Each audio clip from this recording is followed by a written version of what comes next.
yang terdapat di dalam Ayub. Ayub pasalnya yang ke-14. Ayub 14 ayatnya yang ke-5.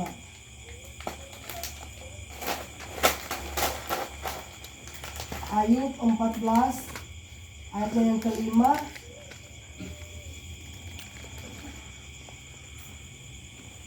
Ya. Kalau sudah dapat, kita baca bersama-sama ya. Dalam nama Yesus. 1, 2, 3. Jikalau hari-harinya sudah pasti dan jumlah bulannya sudah tentu padamu, dan batas-batasnya sudah kau tetapkan sehingga tidak dapat dilangkahinya. Haleluya.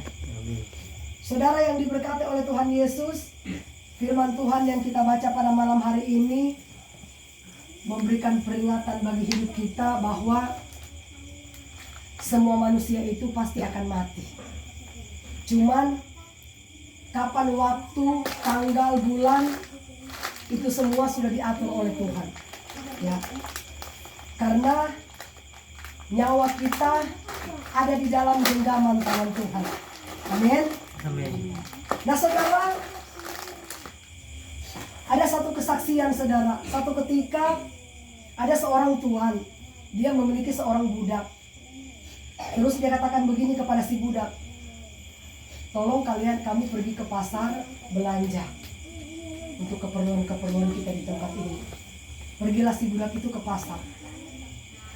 Pada waktu dia sampai di pasar, dia melihat saudara ada seorang pakai jubah hitam, ya, memanggil-manggil dia begini, sini, sini.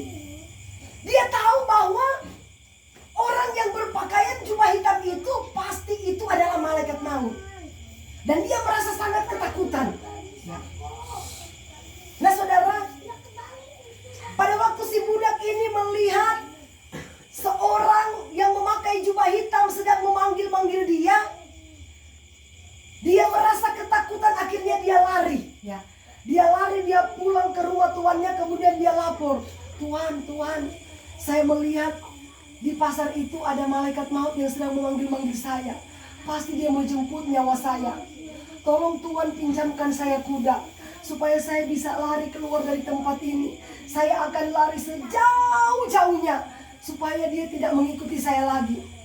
Nah saudara, akhirnya tuannya karena dia kasihan dengan si budak ini, dipinjamkan dia kuda.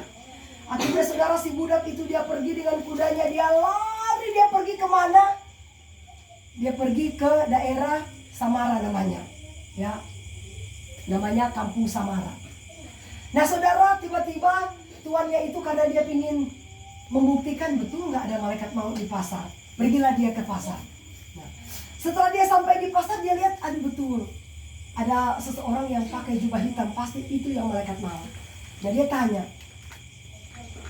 kenapa kamu ini kok takut-takutin budakku? Oh, siapa yang takut-takutin budakmu? Saya kan manggil-manggil dia, kan saya cuma ingin bertanya. Saya mau tanya, kenapa kamu ada di sini? Karena apa? Menurut perjanjian dengan Tuhan, ya, aku akan menjemputkan engkau di daerah Samara sana. Ya. Nah saudara, ternyata ketika si budak ini, pada waktu dia melihat malaikat maut ada di pasar, dia lari ke Samara. Ternyata apa? Karena di Samara, malaikat maut itu akan menjemput dia di sana. Haleluya. Ya. Hidup dan mati manusia itu sudah diatur oleh Tuhan. Amin. Ya. Walaupun saudara kita ingin menyelamatkan diri kita, ya, kita mau lari ke ujung dunia sekalipun, tapi kalau Tuhan katakan hari ini, bulan ini, tahun ini, aku telah menetapkan bahwa engkau akan dipanggil pulang oleh Tuhan. Haleluya.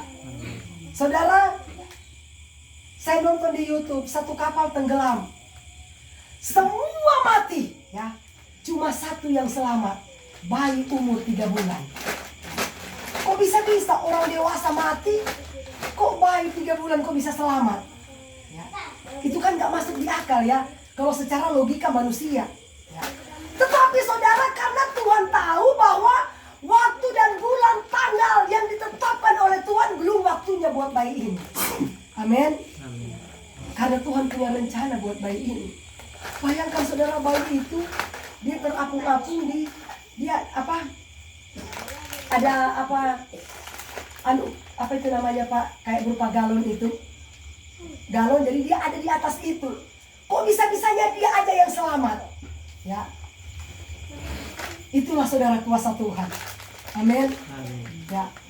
Saudara kita yang sakit parah, satu ketika suami istri mereka baru menikah, berhantam terus, tiba-tiba sakitlah istrinya.